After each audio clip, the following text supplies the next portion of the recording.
अंगारक चतुर्थी म्हणजे मंगळवारी येणारी संकष्टी चतुर्थी, ज्याला गणेशाचा एक विशेष दिवस मानले जाते, कारण या दिवशी व्रत केल्यास सर्व संकट दूर होतात, मनोकामना पूर्ण होतात आणि एक अंगारकी चतुर्थीचे व्रत केल्याने 21 संकष्टी चतुर्थींचे पुण्य मिळते असे मानले जाते।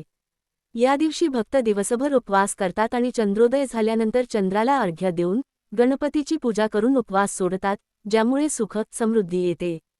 अंगारक चतुर्थी म्हणजे काय? जेव्हा संकष्टी चतुर्थी महिन्यातील चतुर्थी मंगळवारी येते, तेव्हा तिला अंगारकी चतुर्थी म्हणतात, कारण अंगारक म्हणजे मंगळ ग्रह। गणपतीने अंगारक मंगळ ग्रहाला वर दिला होता की हा दिवस तुझ्या नावाने ओळखला जाईल आणि या दिवशी व्रत करणाऱ्यांच्या सर्व इच्छा पूर्ण होतील।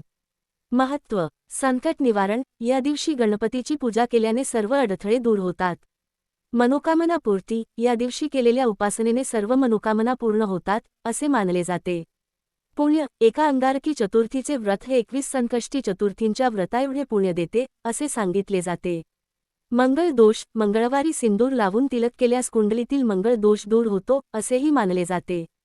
पूजेची पद्धत विधी: सकाळची सुरुवात: सकाळी लवकर उठून स्नान करावे।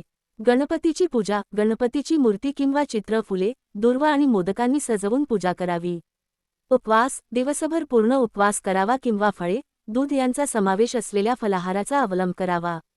मंत्र पठण: गणपती अथर्वशीर्ष यांसारखे वैदिक मंत्र किंवा गणपतीचे श्लोक, जसे की गणेशाय नमस्तुभ्यं, वाचावेत। चंद्रदर्शन: रात्री चंद्रोदय झाल्यावर चंद्राला अर्घ्य देऊन पूजा करावी। व्रत सोडणे: गणपतीला नैवेद्य दाखवून, आरती करून आणि चंद्रदर्शन झाल्यावर उपवास सोडावा। या दिवशी काय टाळावे? दारू पिणे, धूम्रपान करणे किंवा विड्याची पाने खाणे टाळावे। अंगारकी चतुर्थी हा गणपतीची कृपा मिळवण्यासाठी आणि जीवनात सुख समृद्धी आणण्यासाठी एक अत्यंत शुभ आणि प्रभावी दिवस मानला